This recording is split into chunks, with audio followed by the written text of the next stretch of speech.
the big picture was we have discounts, we have some is gifted, so it's a separate asset, some is marital. But even at a 25% share, that's what we're looking at as the marital portion, this was still owned in total by this one individual, right? Yes. So, but we're valuing the 25%, and implicit in that in valuation theory is there's always going to be a discount for lack of marketability for any ownership, right? And so it's just in valuation world, it's just a given. Like, and then it's the quantification of it, which is subjective, which I think the court has clearly always seen as like, are you just making up whatever number you want? Like, how are you backing this up? But it also, maybe you could talk to us a little bit about like what the first expert did, and we can dissect it a little bit. The number just that we start with is what the husband was paying the sister over 14 years. The husband buys the sister's 25% share for $400,000 over 14 years.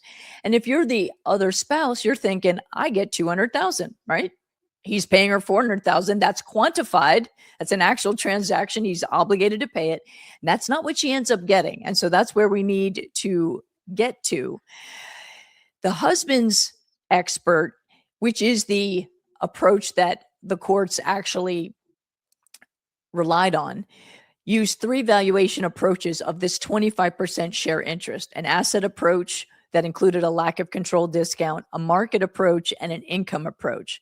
The wife's expert agreed with the marketability discount and then changed the testimony. And that made a huge difference on appeal. Well, it made a huge difference at the trial level, but it also made a huge difference on appeal, because when the wife's expert had included a marketability discount and then backtracks, that's the word the court uses. That says the wife's expert backtracked. And there you can just, even without reading the opinion, what happened to the court's, the credibility given to that wife's expert. It just plummeted because of the backtracking.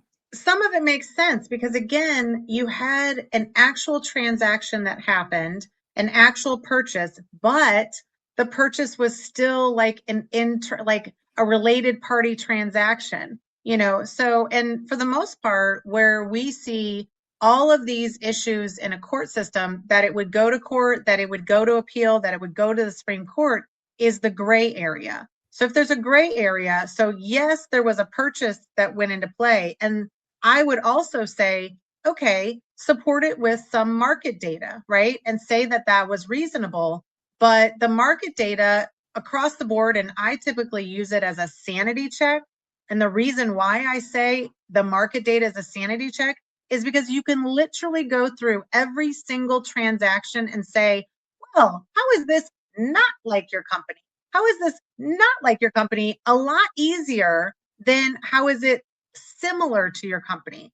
So I'm always trying to head that off in testimony by saying, well, it's a sanity check. It verified that that internal transaction was realistic, but that's not what happened here. And the backtracking is a serious issue. Now, how did they backtrack? Did she actually testify, or were there two reports? Did she issue a report and there was a draft and then she changed it, or do you recall?